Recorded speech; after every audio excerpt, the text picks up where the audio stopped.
સાંતલપુર તાલુકાના ફાગલીમાં નર્મદા કેનાલની જમીન પર કબજાનો ખેલ।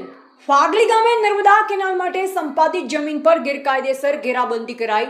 શંકરભાઈ વસરામભાઈ દ્વારા ફેન્સિંગ તાર અને થાંભલા નાખી જમીનને ઘેરવામાં આવી હોવાનો આક્ષેપ। ફાગલી ગામના યુવા જાગૃત નાગરિક ગોવાભાઈ આહિરે સ્થળ પર વિરોધ નોંધાવી તંત્રનું ધ્યાન દોર્યું। સરકારી હેતુ માટે સંપાદિત જમીન પર ઘેરાબંધી થઈ હોવાના આક્ષેપ બાદ તંત્ર તાત્કાલિક સ્થળ તપાસ કરે।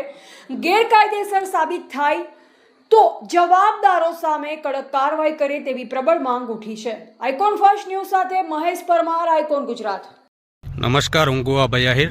આ તમે જોઈ શકો છો પાટણ જિલ્લાના સાંતલપુર તાલુકાના ફાંગલી ગામની અંદર નર્મદા કેનાલની જમીનમાં જે આ ફેન્સિંગ વાયર આ થાંભલા નાખેલા છે ગેરકાયદેસર છે। શંકરભાઈ વસરામભાઈ દ્વારા ફાંગલી ગામના દ્વારા એમના નાખેલ છે આ બધું, તો આ તાત્કાલિક હટાવવા માંગ કરું છું।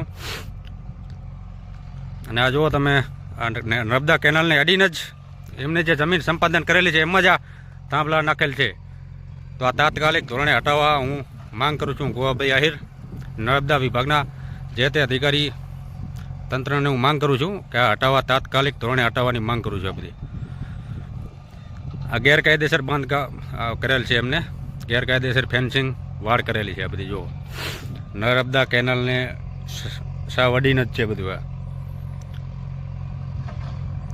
તો જય હિન્દ, જય ભારત। તાત્કાલિક ધોરણે હટાવવા માંગ।